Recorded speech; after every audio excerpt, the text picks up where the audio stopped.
it is 7:30 and it's time to make the donuts. So I suggest we carry on. Now, last night we had an interesting deep dive class with our Photoshop stuff. I took everybody to what I think really was the deep end of the pool there. And there was a bunch of basic stuff that I didn't cover. So tonight is going to be a little bit of a mix of Lightroom and Photoshop. I want to show you some cool stuff. And I actually started last night's class with this image. I didn't do what I actually wanted to do to the image. I used it for something else, but really what I want to do is start off with this image, which has already been edited. The colors and everything are fine. But if you look closely at it, does it look slightly skewed? And one thing we could do is we could bring up a crop tool with R. And if I click on it that I wanted to say rotate it, you see how the top seems to be like that should be where the top is, kind of straight up and down. But then if we want the little lightning rod in the very top, it should be here. But if we make the lightning rod straight up and down, now the rest of the lighthouse underneath it seems off. And this is something that is beyond Lightroom because it is not a straight perspective fix. We need to take this into Photoshop. So the editing is fine. The colors are fine. We need to send it into Photoshop. So I'm going to go up to Photo Edit in Photoshop. From this point on, I will just be using the keyboard shortcut is one that you definitely should know, and it's Command or Control E. So we choose that, and yes, in case I had any Lightroom adjustments, go ahead and include those. And it will take our image and open up in Photoshop, and here we are. Still recovering from the chest cold, so I apologize for the clearings. Okay, so here's our image. First thing, as with everything in Photoshop, we have our layers over here. I want to make a duplicate of it. And just to review, two ways you can do it. The quick way is Command or Control J. And I say Command or Control. If you're on Windows, anytime I say Command, if you're on a Windows machine, it means Control. Or you can drag it down to the little box with the plus on it. That will duplicate the layer as well. Nobody does that. Everybody does Command J. So there you go. There's our copy of it. And in order to have some guides so I can better see what I'm doing and make sure everything is straight, I'm going to bring up the rulers. And that command is Command R. And you see you get rulers top and left. So from the left, if you bring your cursor over there, I'm going to click on the ruler and drag over. So I'm going to put one right through that lightning rod. And you can see that there's more on the right than there is on the left. You can also see a little bit of the skewing. So that I can make sure that stuff is straight, I'm going to get a couple of more lines, just as visual references. I'll put one over here. I'll put one over here. And I'm going to put some horizontal ones in too, because I know that this kind of circle right here. So if I go right in the middle of this arch, it should be the same on the other side, and it's not. It's slightly down. And then the same thing, let's see, the base of this should match. It's not, you see how it's not quite off? This one's a little higher. And you might think I'm being picky about this, but this is the kind of thing that either obviously or subliminally, someone looking at the image is going to notice. They may not notice what's wrong, but there's going to be something just slightly askew about it that's going to throw them off. So we're going to now take the lasso tool and just going to draw a thing around the entire lighthouse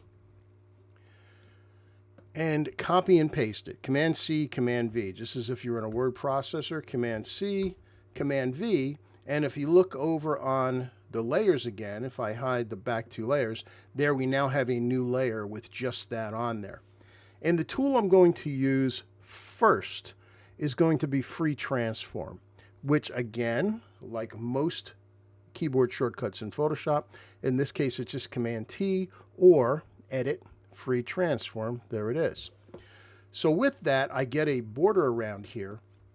And the trick to it is you have to hold down, depending on your keyboard's going to say either Alt or Command. I'm going to hold that down, and you see the cursor changes to a single arrow. And that allows me to just drag this however I want. Okay, so with this, what it allows me to do is to drag it any direction I want. And you can see now, I'm looking at the top and making sure, just bringing it up a little bit so the top works. And then this thing needs to come down a little bit. So if I click in the middle, you can see I can just drag the middle down, just so that it's kind of in the same spot. Now, sometimes this isn't fine enough, so you want to take it one step further. Let's hit enter on that, and I think I don't need the guides anymore, or I can at least temporarily hide them. Let's go to View, Hide Extras. And the other thing I want to do is the warp tool. As I look at this, this bottom still doesn't look right to me. It seems to be leaning to the right a little bit. So let's go to Edit, Transform, Warp. Probably my favorite tool in Photoshop. And it just looks not, sometimes the lines help. Sometimes you just got to go with what your eyes see. So I'm just going to click and drag. All I got to do is with the warp tool is click and drag down a little bit over there a little bit. And I think this side needs to come up just a smidge. And it's still not quite right. I'm going to move the whole top over a little bit to get this whole thing straightened up. And as we do that, I can grab these corners and bring that up a little bit. Let's see. I find squinting at these things has a tendency to help. In the middle, I'm going to bend it off to the right a little bit. You can see basically it's like I made this thing out of Play-Doh now. I can bend it any way I want.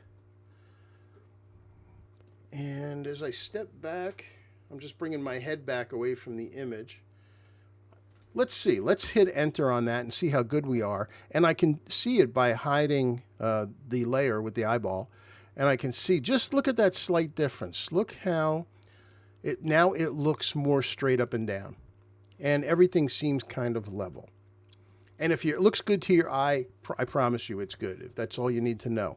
Here's the however. Now, what's going to happen is, as I turn this on and off, you might see some slight breaks in the clouds. In this image, they're fairly minor, but for example, right here, if we zoom in on this, you can see this break right here if I turn it on and off. So we need to fix that. So I'm going to hit Command 0 to go back to full screen.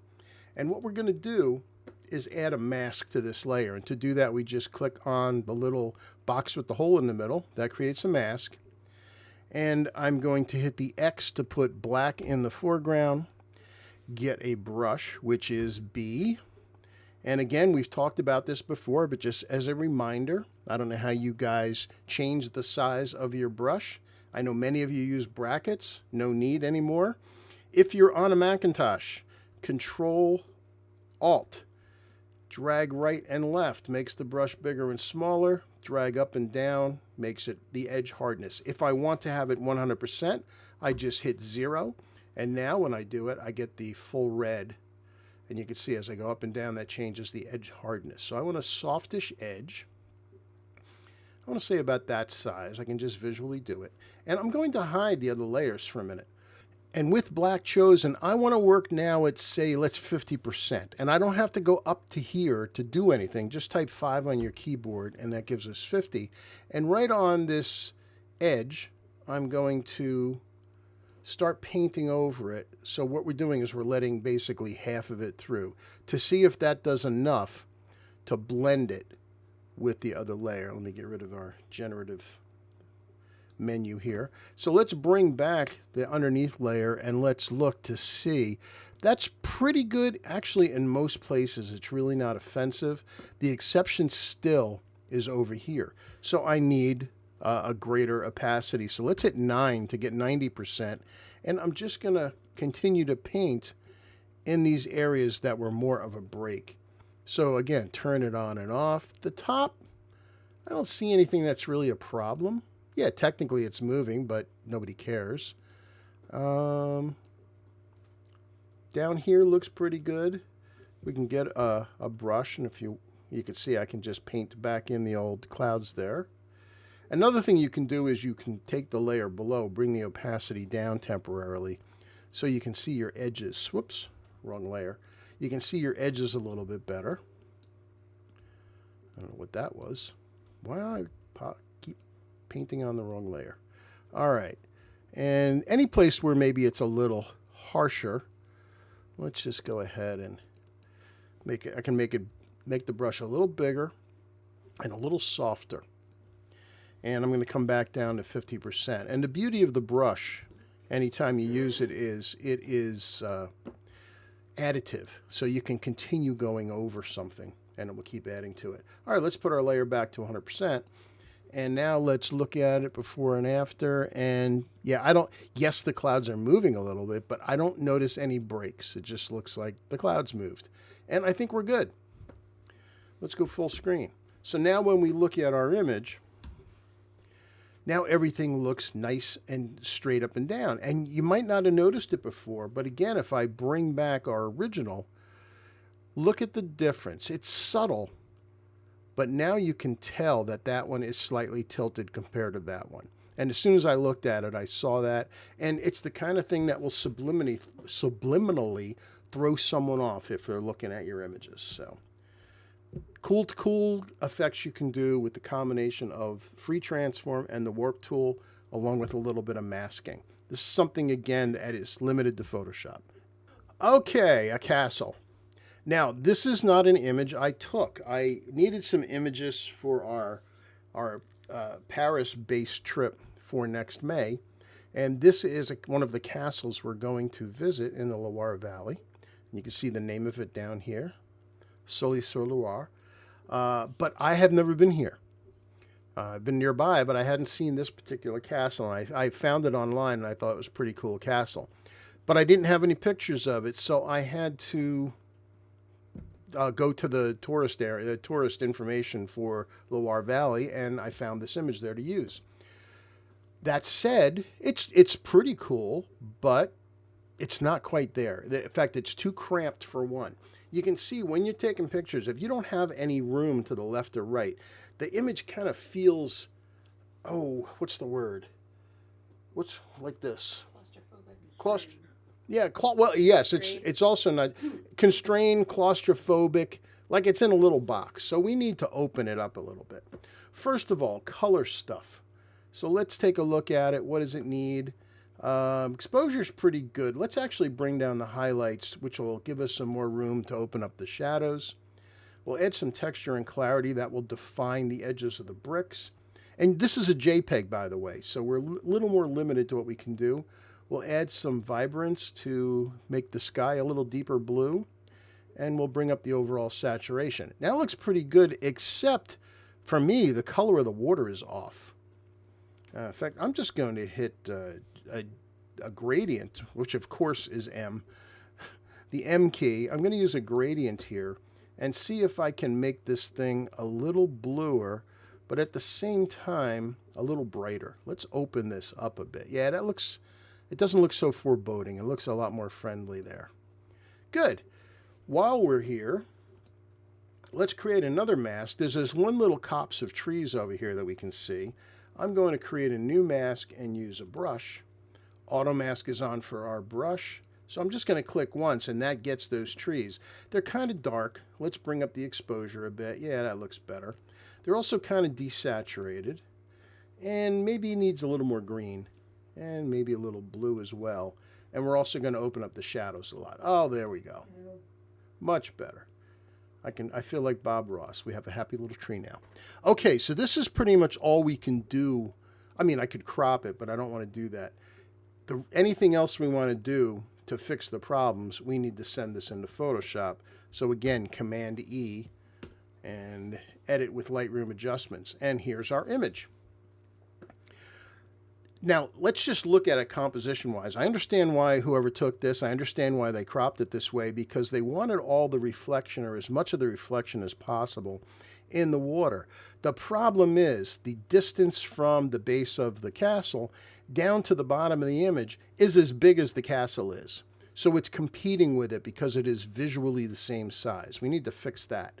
But first, let's just create another layer, Command J, and I'm going to use the crop tool. And again, this is something that's cool in Photoshop. It's something new, relatively new. I'm going to add about that much on the right and about that much on the left. Yeah, that perspective looks better. And we're going to use the tool that automatically shows up called Generative Expand. And just hit generate. Don't tell it anything. And what it's going to do is it's going to add to the image. And it's actually pretty amazing what the Photoshop generative stuff can do. I don't know if any of you guys are playing with the generative stuff, any of the AI stuff. It can be a lot of fun, but it has its uses. Okay, so here's the first one. Let's look off to that way. See, this one has got like buildings in a car or a bus or a train or something. That's no good. That's better over here. Not thrilled with that. Let's see this one. That one got weird. So, okay, good over here, over here, but we can fix that. So let's go with that one. So here's my layer. Now, what I can do, two things I can do. I can select the layer and go to rasterize generative if I just wanted to just make it a rasterized layer, just turn it into a bitmap. Or I can hit Shift, select the layer below, that's our copy layer. And this is one time where keyboard shortcuts are duplicated. When you're in Photoshop, Command E will flatten the selected layers. It'll combine them. So see, now we just have the one layer there. So I don't like this.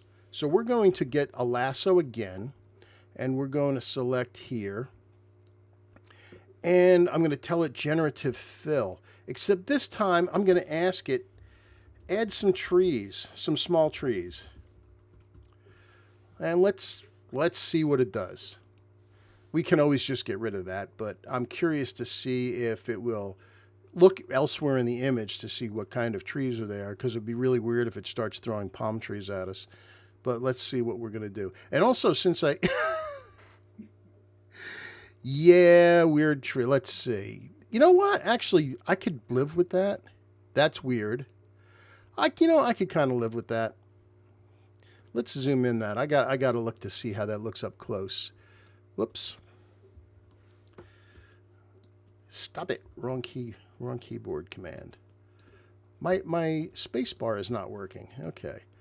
Wow, they even put a car. No, that's an old car. You know what? Okay. You get it. I could just redo it. You get it. I'm not going to waste any more time with it. There's one other thing I want to... Oh, I'm going to go ahead and select those two. Command E those again. Now, I had mentioned that the foreground was a problem because it's too big. But I do like the reflection. So what do? Well, here's what we're going to do. We're going to use the marquee tool, the rectangle here. And I'm going to select the bottom of the image below. And we're going to use my other favorite Photoshop tool under Edit, Content Aware Scale. And you have to hold down the Shift key to go in just one direction, but watch what happens. I click on the middle here and drag it up. And I get to compress the foreground, kind of as if I got on my belly to take the picture. But I get to keep all the stuff that was there. Whoops. So look what it did there. And I can turn off the other background. You can see, let me hit Command 0 to fit everything.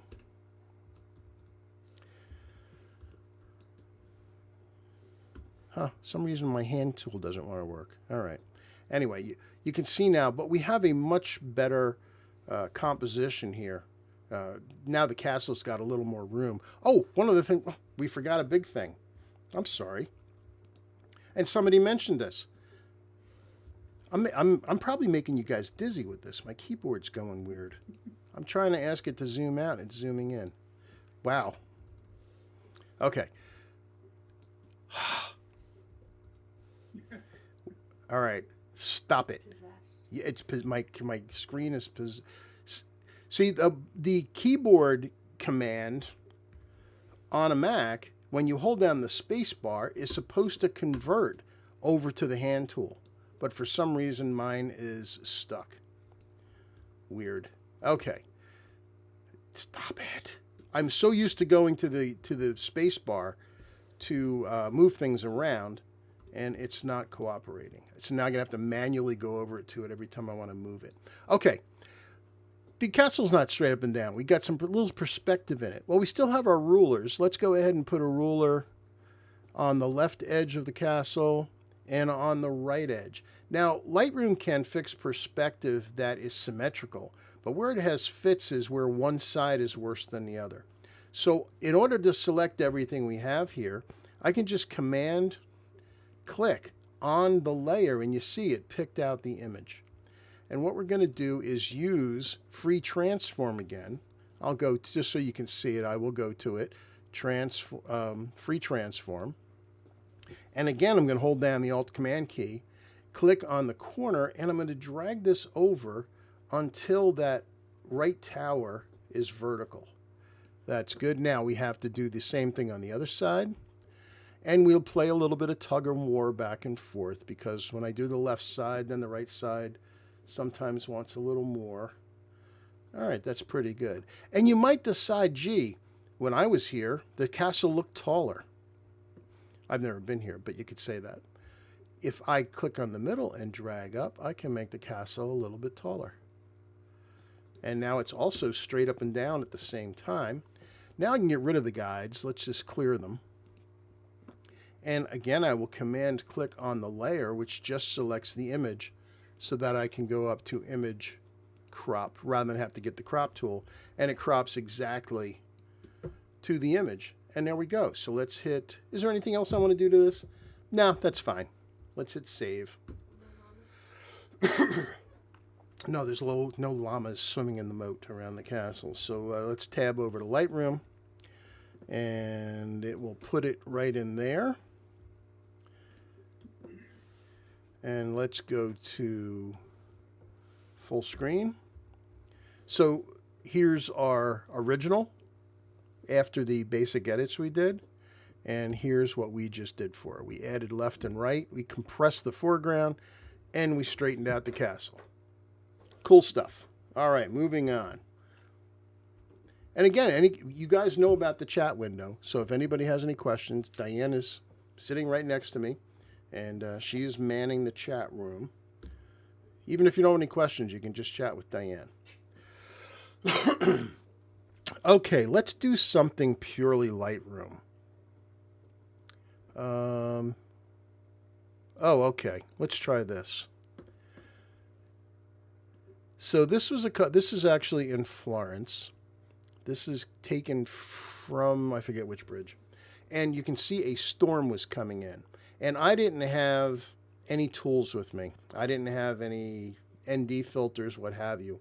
So I was taking, as this storm is coming right up the river and there's lightning strikes, I took probably 60, 20, or 30-second exposures. In fact, let's hit the I button.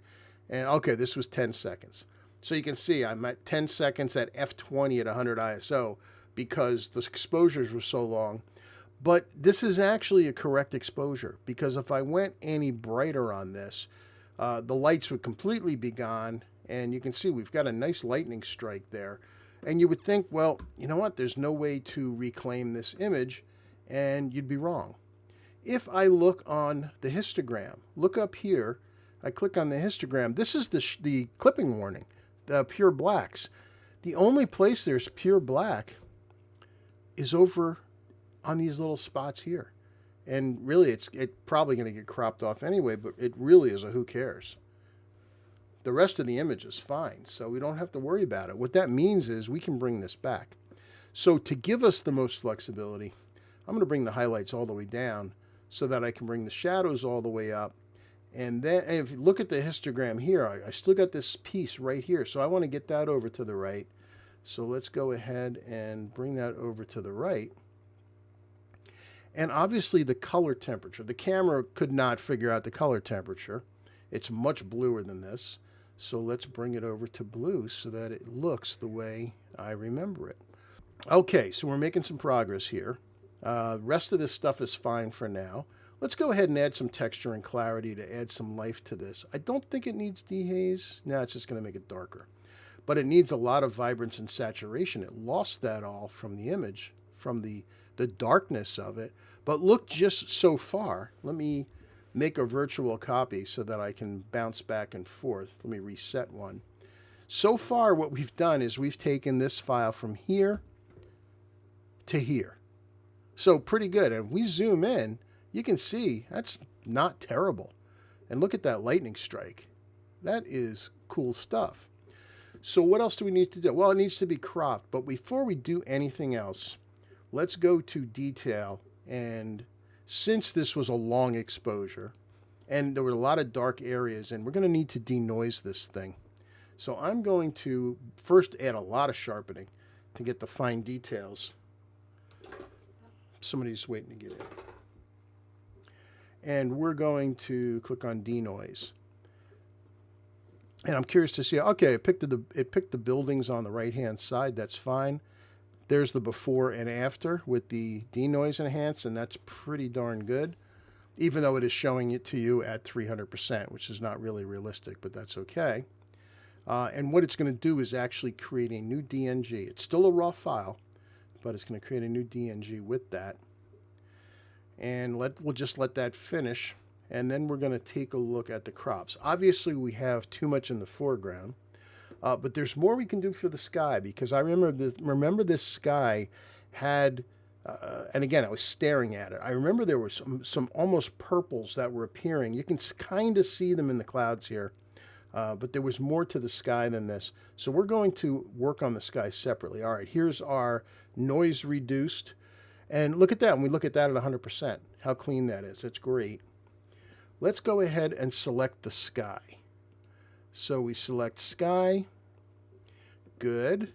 I think it needs a little more contrast. It needs dehaze now. And it needs a lot more saturation. And now when we did those things, I'm going to bring the brightness back up. And now you can see some of the kind of the purples showing up in the base. That's very cool. Now, yes, it looked like this up top, but there's a danger with this bright piece here. I want the focus to be here on the bridge and the lightning. So let's go ahead and create a new mask. We're going to do a gradient, linear gradient, from the top down a little bit. And I just want to bring the exposure down a little and maybe make some more contrast in that. Yeah, we're probably going to trim off most of this anyway, but that's okay. Let's see what happens if we change the color. Add a little more yellow.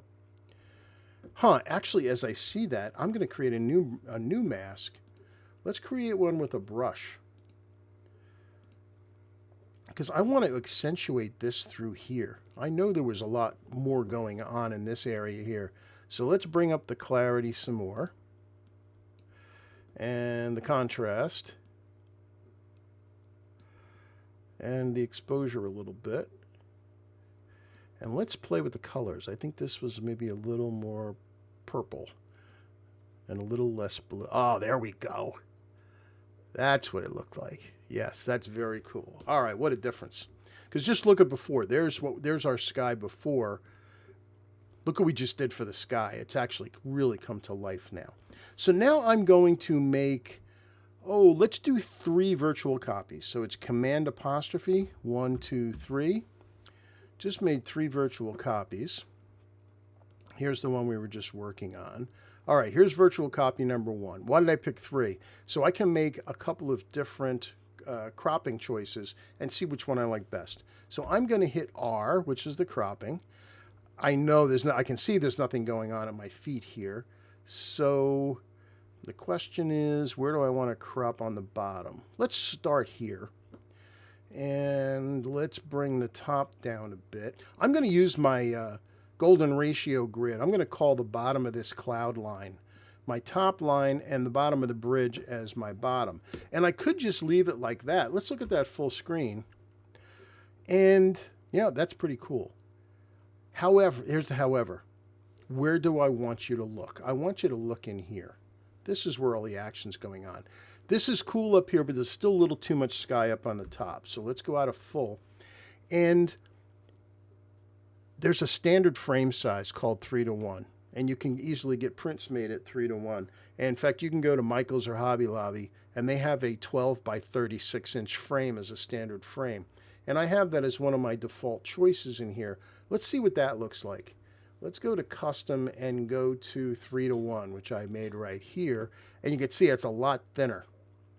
Maybe a little too thin for this, but let's see. I'm going to end up cropping more from the bottom. But it really eliminates anything that is not necessary. So let's go full screen on that. And you know what? No, it's too much. It's taking off too much. It's losing too much of the story. So let's see. Let's see if we can split the difference. Let's try 2.5:1. Maybe. Let's try that. Let's see how that looks full screen. You know, I can live with that. That's pretty good. Yeah, I think all I would need after this is maybe a little vignette. So let's go to Effects. Add a little bit of vignette to refocus. And again, I want to help the viewer get to here. So we're going to create another mask, this time a radial gradient, because this area right in here, I want to bring to life a little bit more. I'm going to bring up the exposure and add a little more contrast. Color temperature wise, what does this need? More yellow or more blue? And this is your call. I think I'm going to go a little bit to the yellow to mimic the sky behind it a little more, and maybe a little magenta too, to kind of pick up some of that purple, and then add to the saturation. Yeah, I think I like that. I think that's going to work for me. And if you want to see what you've done, if you hover over the mask, you also see an eyeball show up on the right where you can temporarily hide it and see the before and after. And look how much focus and life that now brings to the middle of the image. And again, this is all Lightroom stuff. All right. You know, I think we have a winner here. That's going to get a 3. Let's just check this one next. Actually, rather than do the one next to it, let's make a virtual copy of the one we just did and just change the crop because I like what we did to the middle of it. Let's take a little more normal shape to this. I'm just going to eyeball it. I'm going to take a little bit less of the surroundings. And let's try something. Ooh, I can't crop all. I want to get the dome here of that church. And I want to have that blue line in the sky. I think something about like that. And you know, it kind of works, but we lose the story of the entire place. This really needs to be a pano. This is, if you really wanted to have a fail, you could do something that I hate. I hate's a little bit of a strong word, but no, it's not. I hate 8x10s. I don't know why. I don't know what it is. My mother kept me stored in an 8x10 box when I was a youngster. I don't know. But if I see this kind of, the bridge is calling to be in the middle.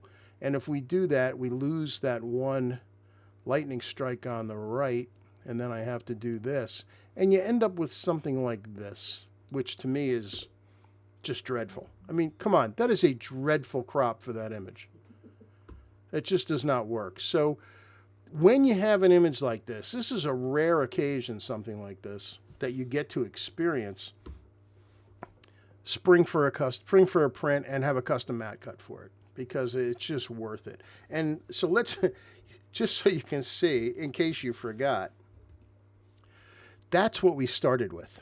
That was the raw file that we started with to do this. And we turned this just in Lightroom. Come on, finish drawing in to that. Eye-opening. Yeah, this is the kind of image that when you get home, you'd look at this and you'd think to throw it away. And I've done previous episodes where I recommended for you guys that on import, you have it go into not Adobe Color, but the adaptive color. Now, we've already done our edit based on with the Adobe Color on the base. But if I were to just take this image, and if I had imported it and said make it adaptive color, it improves it a bit. Not, in this case, not a whole hell of a lot. But go with the composition. If the composition's good, and if you're not completely blacked out, and if you look up in here, right now with just the adaptive color, there's no pure black in this image. And over on the right-hand side, there might be a little bit, but we've got lightning bolts in here. So if they're pure white, who cares? So if go with the composition. If you got a good composition, there's a good chance you can fix it. And the easiest thing to do when you have something really dark like this, highlights down, shadows up, exposure up, and then adjust the white balance. And already at this point, without doing any of the stuff down here, you can see, okay, this might be able to come back. But again, it's still a long journey. I just showed you the journey to go from here to here. And that's why you're here, to see this stuff. Okay, any questions? Nope. All right. We're doing a little fast pace tonight. I'm going to do another one that's kind of a similar thing. Like Renee said, is there an image here? Yeah, maybe. It's not an exciting image, that's for sure. But is there something here? How can something like this be made more interesting? Kind of the same process. We'll start out with, actually, you know what? Let's use the adaptive color and see what it does for it. Huh, interesting. Basically, it filled out the histogram left to right, made the highlights too bright and the whites. And let's go ahead. While we're here, let's go texture, clarity, little dehaze, lots of vibrance, lots more saturation. And okay, so not terrible coming from there to there, but it's still not that interesting a photograph. It's very symmetrical. We have basically this going diagonally across, and then we've got an equal big wedge here and here. And also the colors are off. This water is off, and this stuff is too bright. So how can we fix this? First of all, I think before I do anything, I want to look at the crop. I want to put some more motion into this. So let's hit the crop. I think this needs to be tall and thin. I'm going to bring this in on either side and up from the bottom and down from the top. And I'm going to rotate this. I want this water to be more vertical. I think something like that, because I kind of want it to still kind of come across the image, but I want to minimize all of the rocks and the leaves and stuff because this is about the falling water. And as I do that, yeah, I'm going to have the falling water come right down this left golden ratio grid. All right, that's looking more interesting. So while we're here, let's bring up the shadows, bring down the highlights some more. And these areas here are fine, but they're overtaking the water. So we need to bring them down. But first, the color temperature of the water isn't separating it out at all. So let's create a mask using a brush.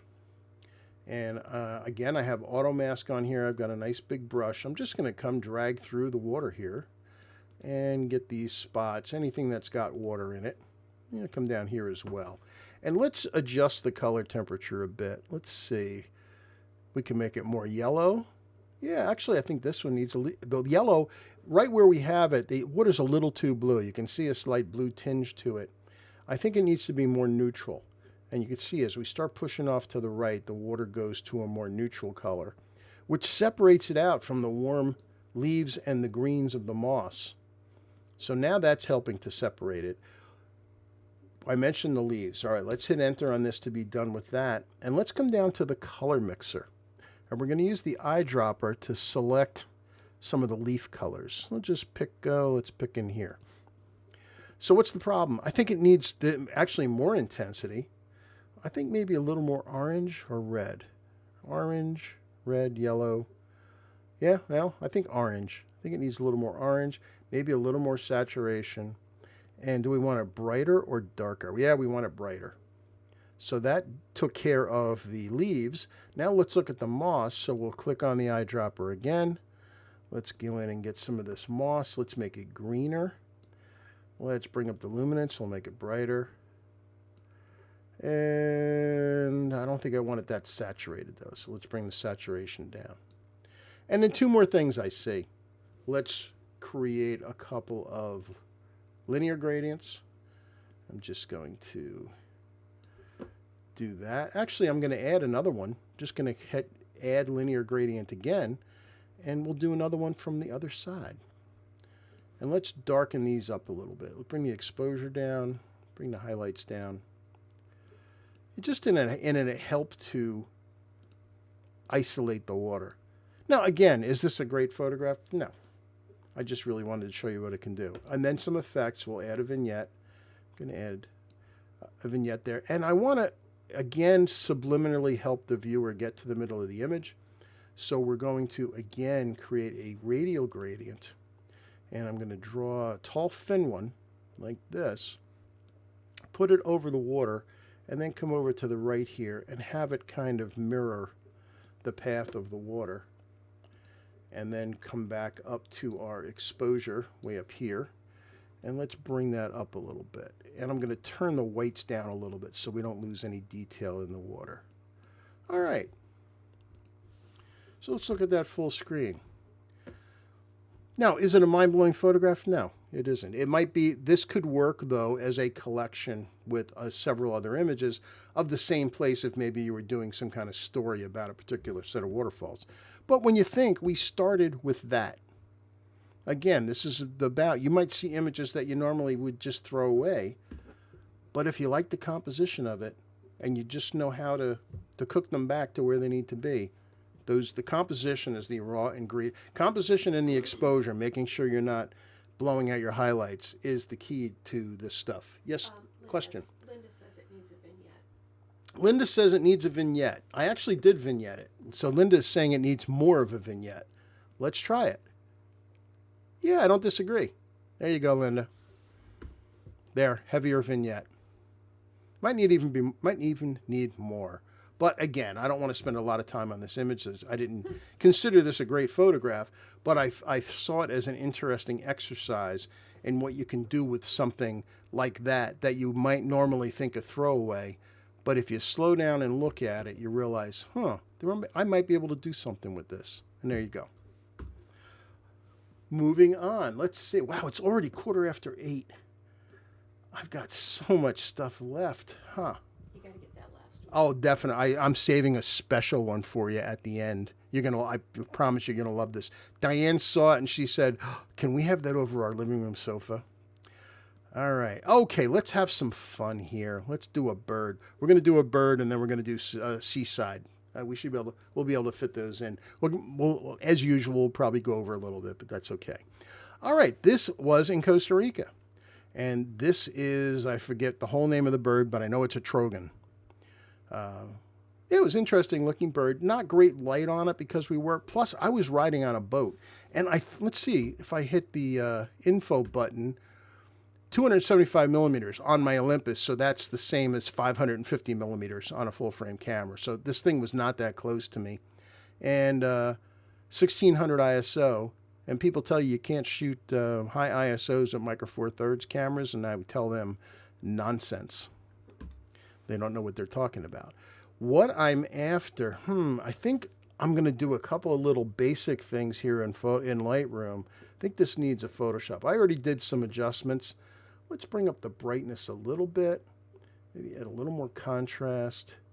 And it's a little too yellow for me, so I'm going to make it a little greener. There we go, just to take a little bit out. Now, this bird doesn't have great light on it, but you know what? I don't really care because the bird's going away. Because I have another bird that would like to sit here instead. And it's right here. And this cute little thing, I forget exactly. I looked it up when I was there, but it's some kind of flycatcher. So what we're going to do is take this image and this image. I'll hit the G key to go back to grid. There's two images. And we're going to open edit in Photoshop. Now, since I have both of them chosen and I'm looking at them in a grid view, that will open up both of them. Okay, so here's one, here's the other. Oh, here's the other. Actually, let's get rid of some stuff. We can close that. I don't even know what else is here. Yeah, we're not going to use that. That can go away. All right, just so we have a little more screen room up here. Okay, so we've got the bird. Command J. Let's do a select subject and see what Photoshop is able to catch. And that's pretty darn good. The only thing it missed was this little piece in between the branches. So let's get our lasso tool. Actually, I'm going to zoom in first. Let's zoom in a bunch. So here we go. We're at, I never did a denoise on this. Oh, it did it again. I never did a denoise on here, so that's okay. And I get my lasso tool, I hold down the shift key, and notice it gives a plus next to the lasso. And I'm just going to select this little bit of plumage that showed up to add it into the rest of our image. Good. This is the part I want to generative fill. Actually, I think I'm going to leave this piece of the branch here too. So let's get the lasso again. This time we're going to hold down the Alt key, which turns it into a minus. I do want to keep this leaf here. Let's leave that alone and put that back in. Okay, so this is what we're going to generative fill with. Let's hit generative fill and generate and see how good a job Photoshop does of getting rid of this bird. Any questions while the bird is getting rid of? No? No questions? All right. Okay, wow. You have to admit that's pretty impressive. Okay, there's 1, 2. Basically, it's the background that's changing. The branches really aren't. Let's see. Where's Paula? Paula 1. Paula says 1. Paula's my official generative fill judge. Okay, so there we look what just happened. We just got rid of that. It added one little thing here though that I don't like. That's all right. We can fix that. So I'm going to select the layer below, Command E to fill that. And you know what? This is a little bit of a problem. So here's what we're going to do. We're going to select just this area and generative fill it because I don't like the highlight. It's going to be a distraction. Let's see if it can just give us some more straight up branches. And sometimes you only get 3 shots of generative fill. Doesn't always work. Sometimes you have to redo the whole thing, sometimes part of it. Okay, 1, 2, 3, 1. We're going to go with 3. It's okay to have a little highlight there. All right, so again, I'll select my 2 layers here and flatten. Okay, so good. We got rid of the bird. Now let's go get the other bird. Where'd you go? That's a lighthouse. Here it is. Okay, so we want to get this bird. So let's do select subject on this. I'll hit Command J just in case. So let's go to select subject and see what it sees as the bird. And I don't know why it thinks these wires are part of the subject, but it does. So we got the lasso tool. Again, hold down Alt, turns it to a minus. We'll just draw around that. Well, I'll have to come in closer to the bird and these up here. Okay, so now let's look closer at the bird and we'll zoom in here. So we need to add the legs back. We need to subtract this bit and we need to subtract under here. So we get the lasso tool again. And let's see, we need to subtract first. So I'll hold down Alt. Now we're looking at this thing at 500%. Nope, now we're at 700% magnification. So you can do this freehand. It really works because we're at such a high magnification. And you're going to say, but Joe, you just cut off his feet. Yeah, I know. We'll go back and get them. It just makes it easier this way. All right, so I'm dragging just around the edge of the feathers because we look at this 100% and this is going to look absolutely perfect. Okay, good. So we got that. Now let's hold down the Shift key to turn it to a plus. And here's a cool thing. If you hit Shift first and then hold down the Alt key, oops, get back. You can draw in straight lines. But, you know, actually it's giving me a hard time. So let's just drag along here. Now, I happen to know already, because I already did this image before, that since it's going to go on a much thicker branch, the talons that we see at the bottom of the feet aren't going to make it. They're going to be hidden by the branch, so I'm not going to go bother getting them. And there's this one little piece here. We'll grab this. All right, so there's our bird. Oops, some reason it's missing the middle. So I will hold down the Shift key and get that. Okay, so now I can just hit Command C to copy. and go back to our other shot and hit paste. And there's our bird, but he's wee. That's okay. You'd be surprised how much you can expand these things and they look fine. Look at that. How about that? That's a good size. And I'm going to position him, I think, over here somewhere. Yeah, that looks good. We have to do something about the feet because it's a little too dark against this little piece of the branch that's getting the light. But while we've got it, let me show you something else cool here. If I were to, I want to shade this. Where's the light coming from? It's coming from upper right. It's coming across here. So this side of the bird should be bright.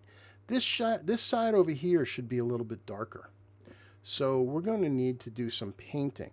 Now, if I were to just get a brush, and I'll hit X to put black in the foreground, and I want to darken this part of the image. The best thing to do, however, is to not paint with black, but to create a new layer and change its blending mode to overlay. Stay with me on this one. Now, watch what happens if I start painting. It gets everything. It's not getting not only the bird, but out here. You see how that leaf got dark as well? Look, you can see the before and after. However, if we click on the bird layer and click now on this little checkerboard, that means maintain the transparency of the layer. So now if I click on that for this layer, now I can paint out here all I want and nothing happens. Only when it hits across the bird does it actually do anything. So let's work at like 20%. So I just hit 2 on my keyboard. Apparently I hit 2 and 3 at the same time. And I'm going to darken this side of the bird a little bit. I want to make it look like it's really here. And then I'm going to hit X. I'm just going to hit 10% and lighten up the right side a little bit. Just to give a, and we're going to, oh, that was too much. Let's zoom into the face and see what's going on here.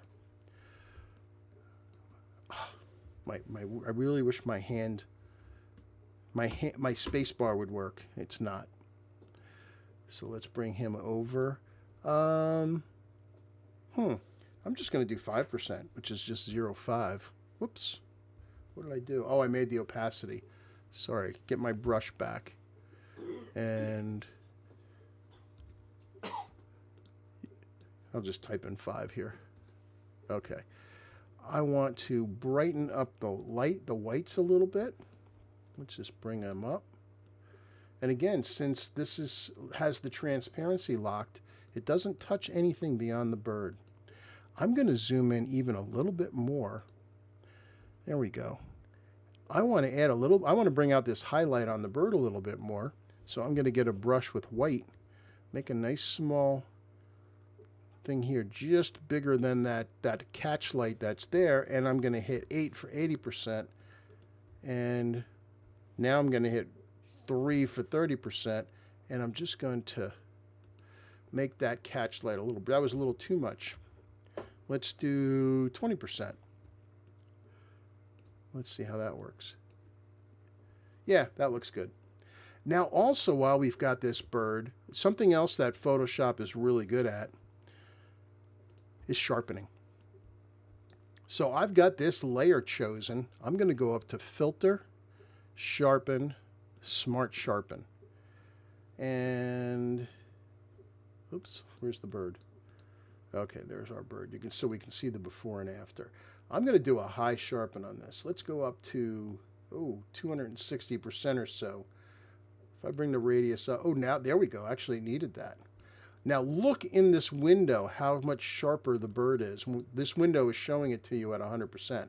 But can you see in here what's happening? So let's hit OK. And again, we're looking at this zoomed in. Let's look at it at 100%. And look how sharp that bird is now. That is really quite amazing. Now we have to fix the feet and the branch underneath it. So let's zoom in here. Because you can see I keep doing it. The hand tool is really driving me nuts. All right. Bird. Brush. And again, remember the transparency is still turned on. So I'm going to go to brush. And I want to actually paint with white on here, just at like 10%. Let's see if we can, yeah, just, there we go. It's making it more, it's making it closer to the tonality. Also, this would be casting a shadow. Let's do it there as well. This would be casting a shadow. So I'm going to go to the layer below, put X in the background. In fact, what I could do, let's do it this way. I'm going to create another overlay layer above our background. And I'm going to paint with 20% here and just go ahead in and darken that to blend this 1 foot into the shadow that's being cast by the bird underneath here. So let's go ahead and darken this up a little bit. And again, we're zoomed in. Let's look at it at 100%, and we're pretty good here. Let's hit 0. So let's look at that full screen. Get rid of the rulers. And that's pretty cool, don't you think? And that bird is nice and sharp. Question? The very top of the bird above the white. You think it's cut off?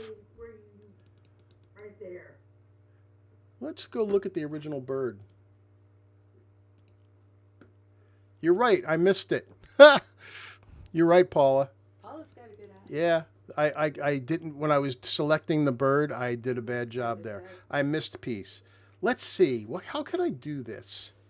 All right, Paula's casting the challenge, throwing down the glove at me. Let's see. Lasso tool. I'm going to come in here and get that piece, copy it, come back into here, paste it. Where is it? Where did it go? It's going to be small. Yeah, it's gonna be, there it is right there. It's gonna be out of scale, so I have to hit the scale key. And let's see. Let me rotate that a little bit. And now I have to make the rest of the adjustments. Actually, what I can do with that is bring the opacity down just a little bit. It should make it blend. Okay, at 100%, I doubt you'll doubt. Yes, you're right. I should have just done a better job. But there, is that better? There's at 100%. You can't even. Whoops. Let's go full screen. Better, Paula? Yeah, she's giving me an okay. All right. Okay, so Yeah, Alan, to answer your question, if you have something that's out of focus, it's never going to be good. You can bring it. That one was a little bit soft, but it was mostly because of the enlargement, not because of the focus. If you got something out of focus, you're pretty much out of luck. Here's the one exception I will tell you. The guys at Topaz have a sharpening program that has a plug-in that actually does a fairly amazing job of sharpening things that are out of focus. There's no way that I'm aware of in Photoshop or Lightroom that you can do it, but the Topaz plugin can. So I would take a look at the Topaz sharpener. Hairpiece for a bird. Huh. Figures that Sam came up with that.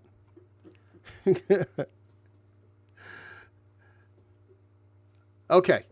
What time is it? 8:30. 8:30. We can't quit because I got something really cool to show you, to share with you. Okay. I'm not going to save this one because I already have one. And Paula pointed out that I left off the little top of the bird. And we're done with you. Okay, this is the one we're actually going to do. Let's go into Lightroom. Okay, here's the raw file. This is another one where you might think, geez, is there a photograph here? Obviously, the answer is yes. So let's do a virtual copy and go into Develop and do the basics. Let's bring up the exposure. We'll bring down the highlights so we can bring up the exposure some more. And texture clarity, vibrance, saturation.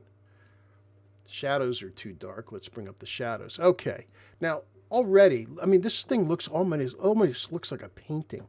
Look at the water. Look at the textures in the water. That is really remarkable.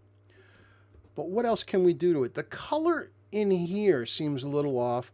The sky is a little desaturated. Let's see if we can fix that first before going into Photoshop. Color mixer, let's get this and let's pick up in here and see if we can, yeah, we can add some saturation that way. That works nicely. All right, I think actually we're pretty good as far as Lightroom goes. This color in here is bothering me slightly, and I'm not sure if the green is perfect. Actually, let's try the green. Let's go into the green here. Yeah, I thought it was looking a little yellow. Let's just push it into the green a little bit more and bring up the brightness a smidge. Okay, that looks pretty good. Let's go to detail. I want to add sharpening. I want some nice sharpening on all these fine details. And then I'm going to hold down the Alt key on masking and drag it over so that I'm not getting the solid sky. And lastly, there's grain up in the sky. It's not terrible, but I want to get rid of it. So we're going to click on denoise. And you can see, yeah, look at the before and after. And again, that's at 300%, but there's noise there. So let's hit enhance, and that will get rid of it and give us a new file. And you might think we were done, but oh no, we're not done yet. We've got some couple of cool things to do for this. So let's just let this create its new copy. And almost done. Here we go. All right, so we back off. We have a nice, pristine, nice and sharp, cool, that's a cool shot. Let's send it into Photoshop. Command E. All right, here's our image in Photoshop. Command J, so we have our pristine background. Oh, I did it again. This hand thing is making me nuts. Okay. So I mentioned the color in the middle here seemed to be throwing me off. So let's go to color balance. And this is, the rest of the image is good. I love the foreground. I think this is stunning. Love the wave. Love the kind of curtain of mist above the crashing wave and the color of the sky. But just right in here seems a little off to me. And so let's zoom in and put that right next to our color. And yeah, nope. It's not terrible, but let's just try it. And I'm just going to do it to the whole image. Don't worry about it. So let's add cyan. No. Red. Actually needs a little bit of red.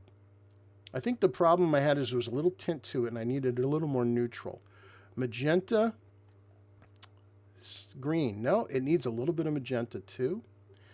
Now, of course, this color adjustments might ruin the rest of the image, but that's okay. We're in Photoshop.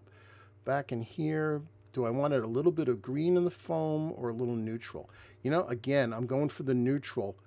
Why am I going for the neutral? Because I don't want the tone of this, even if it's subtle, to compete with the wave.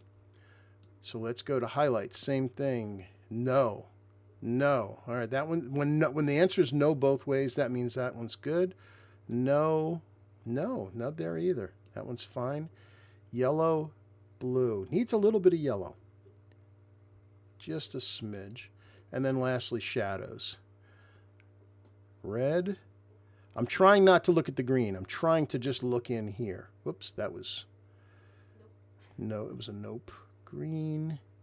Needs a slight bit of cyan, actually, in the shadows. Let's go there. Green, no. Magenta, yeah.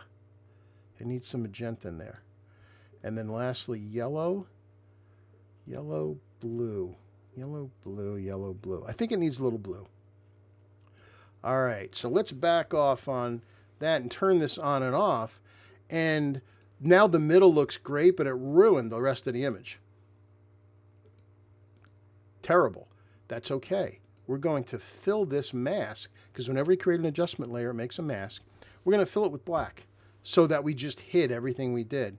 And then we're going to get a brush. Hit X to put white in the foreground. Make it a nice big brush. And I think I'll work at about 60%. So I hit 6, and I'm going to start painting with white in here. And notice you can see that slight color cast.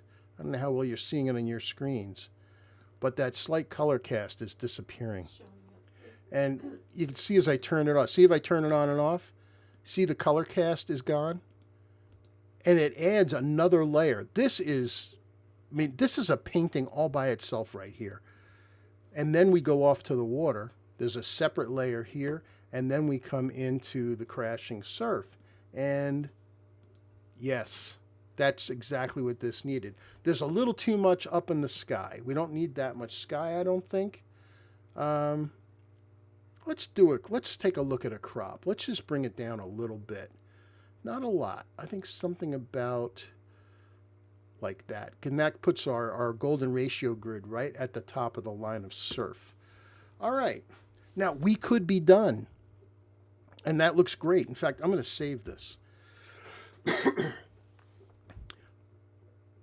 But if you wanted to make a big print of this, like Diane just saw it, as soon as she saw this, she said, oh, we need a print in the living room for this. But she saw it in a different way. I'm going to bring up the crop tool again and click on crop. And this is actually the rule of thirds. I don't usually use the rule of thirds, but I'm using the rule of thirds for a very specific reason this time, as you'll see. So I'm going to bring up the rulers. And I'm going to drag a ruler line over the two verticals. What I'm after is I want to divide this image into 3 perfect sections. And as I look at that, you know what? I want this rock to all be over in that section. How can I do that? Let me go back to my crop.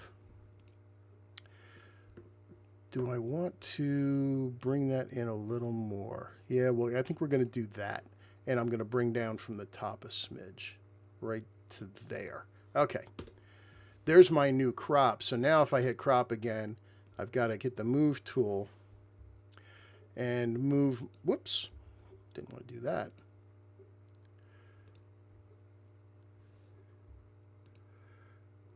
I need my grid line to be there. And whoops, I got the image instead. I don't know why it's not cooperating. I'll just add a new one.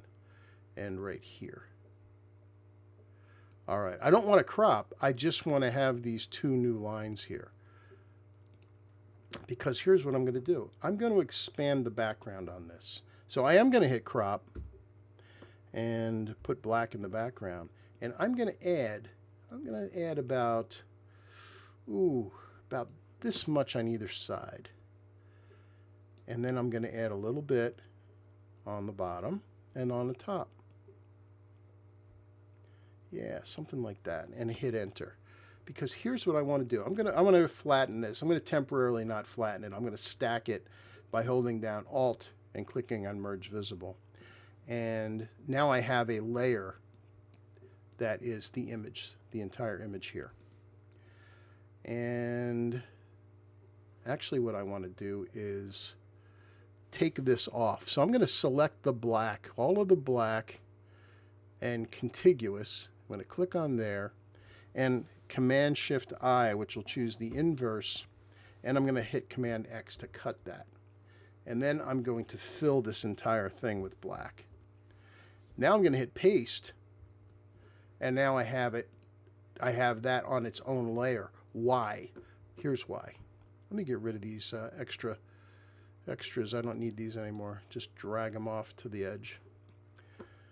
I'm going to hit the marquee tool and make sure that under View, Snap to Guides is chosen. It is. And I'm going to select that part of the image. It's really just this. Hold down the Command key, and I'm going to move this over about to there. And then over here, I'm going to do the same thing with the right side. Command again, and drag it over about the same amount. If you can see where I'm going with this, I want to see what a triptych would look like. So now I'm going to clear the guides. And I'm going to double click on this layer. I want to simulate so you can see what a triptych would look like. I'm going to add a bevel. And click on here, and I want the light coming from the upper left. And you can see now it created the effect of what this would look like as a 3-piece canvas print. It's going above my sofa. How cool is that? Come on, give me a thumbs up. Is that cool? Yeah, that is when I made this, I called Diane. I said, "You got to see this. This is a keeper." So I'll go back into Lightroom, so you can see the progression that we went through. And let's go full screen. There's the raw file we started with. Why does it look this way? I was protecting the bright parts of the surf. Yes, I knew the rock was going dark. I knew that could be fixed easily. By the way, Robert, you're still here. I believe this is Cape Nettic. After the hurricane that passed by. So there's our original raw file. Here is our Lightroom edit. Here's our Photoshop fix with the middle fixed. I actually did a little bit more to this one. And then lastly, come on back. 1, 2, 3. I went in and I added a little to the green as well. And then lastly, our triptych. And how cool would that be, hanging in the living room over top of the sofa? It just screams for it. So yeah, this is going to get made into 3 canvas prints that will hang together looking just like that. And yeah, stunning. I love it. And all you guys, shoot for yourself. I love the surf. I could sit on a beach all day long and watch the waves. This is one of my favorite things. And I love the balance of this. This one rock on the left makes it, and this one little bit on the right. Yes, it actually creates both a counterpoint as well as a visual block from you leaving the image. And then that pushes you back to explore the middle. And the bottom, the way the surf happened to come together on the bottom, you've got the 4 layers actually, 1, 2, 3, and then even 5. The mist curtain up here, and then the sky. It was just. I was lucky to get this. It was just a stunning image. But the trick is, when you see the raw file and you see that, and you look through your camera and you say, "Yep, I got it." When you know, yes, the composition of this is great. This is going to absolutely explode once I get it into software. And there's the result. Diane asked a question. How do I know when something's going to work as a triptych? Partly to me, it is the placement of the elements that it is calling out to be split. And what did it for me in this particular image was this rock and this rock. And as soon as I saw that, since there wasn't any rock in the middle by itself doesn't stand as well. It could work as a single image, but as a triptych, by having the rocks on either side, they're almost like bookends visually for the whole scene, and it just ends up looking stunning. Hey, Joe, pop back to the original for a second.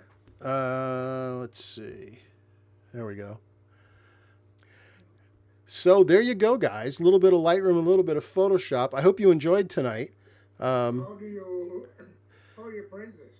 Oh, how would I print this? Good question. Since I see this as a canvas print, three canvas prints, I will send this out to my favorite canvas lab, which is proprints.com. And they are outside of Denver. And they do phenomenal work. They do all my canvas stuff. You're sending us just one frame. What's that? You just send it as it is as one. No, I will create 3 files out of this. I did this treatment for you guys so you could visualize what it would look like on the wall. But I will cut out each of the 3 pieces. I'll take away my border, obviously, because the canvas print will cause that. And I will send them 3 files. Hope you get it level when you hang it on the wall. How will I get? I'll have you come over, Bob. I'll have a couple of scotches. It'll look like, after enough scotch, it'll look level. All right. Anybody else? Any other questions? How do you choose what the thickness of the canvas? Oh, good question. I don't like the thin ones. I always go thicker. And by the way, I don't like the wraps. I don't like the ones that the images go on the side. It's just me. I always use black edges. To me, when you walk into a room, the black edge sets it off the wall a little bit better. That's just my call. That's the way I like it. So I will typically go with, geez, what are they? 1 inch or 1.5 inch? 1.5. 1.5 inch, I think, with the black sides. And These edges are shadow. They show the wrap going around. Right? well, I just created that effect so you could see. Yes, they have that wrap feeling to it. I recreated that in Photoshop just so you could see it. In fact, if I come out of Photoshop, go back, or rather go back into Photoshop, you can see my effects underneath the layer. Again, I did that so you guys could get the effect. Oh, will you stop doing that? So you can see I can turn that on and off. There's just the 3 images. Okay. It's just a bevel. Yeah, it's just a bevel for the screen. But that's what I know that's what the canvases would look like. So Very nice. yeah. So all right. Green. Well, I have a whole ton of shots from these couple of days in southeastern Maine because we were fortunate to be up there. I forget what hurricane it was, but one of the hurricanes had just passed, and the surf was much higher than usual. It was stunning. It was very, very dramatic, very powerful. So we took a ride. Cape Nettic is the where there's a lighthouse there also. But the surf was spectacular. So I took tons of shots. And I have a bunch of breaking waves that are this same color green with these, because it was windy also, with the plumes flowing behind the waves. It was just so stunningly beautiful. So it was just a factor of being in the right place at the right time. You gotta be like a storm chaser. Yeah, well, when we knew there was a hurricane that had just passed, and we knew about this place, that was a destination because of that. We heard the surf was really up. Bob and Cynthia I were wonder this what's causing the green color. Is it algae, do you think, or I think it's mostly the color of the sky and the water. sky? Yeah, and then I'm sure there's something to the water as well. But you can see as it gets closer to the shore, I didn't change any colors. I added some saturation, but these blues were there. And these greens. So, yeah, what causes that, I don't know exactly. Because this is a pretty rocky beach. Sun coming through, maybe, Joe. What's that, Bob?